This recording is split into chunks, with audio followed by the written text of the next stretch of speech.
বিসমিল্লাহির রহমানির রহিম। সারা দেশে গত 7 দিনে অভিযান চালিয়ে 278 জনকে আটক করেছে যৌথ বাহিনী। গত 16 জানুয়ারি থেকে 22 জানুয়ারি 2026 তারিখ পর্যন্ত রাজধানী সহ দেশের বিভিন্ন এলাকায় বেশ কিছু যৌথ অভিযান পরিচালনা করা হয়।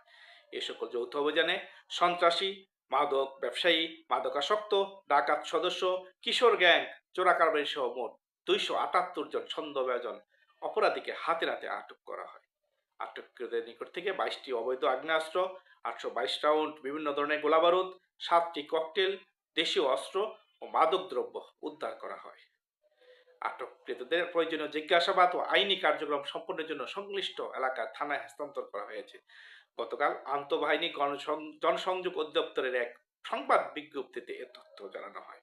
এতে বলা হয়, দেশব্যাপী জননিরাপত্তা নিশ্চিত করার লক্ষ্যে বাংলাদেশ সেনাবাহিনী বিভিন্ন অঞ্চলে নিয়মিত টহল কার্যক্রম ও নিরাপত্তা অভিযান পরিচালনা করছে। পাশাপাশি শিল্পাঞ্চলে উদ্বুদ্ধ শ্রমিক অসন্তোষ নিয়ন্ত্রণে সেনাবাহিনী যথাযথভাবে দায়িত্ব পালন করছে। সেনাবাহিনী জানিয়েছে, দেশের সার্বিক আইন শৃঙ্খলা পরিস্থিতি স্বাভাবিক রাখার স্বার্থে সেনাবাহিনীর এ ধরনের কার্যক্রম অব্যাহত থাকবে।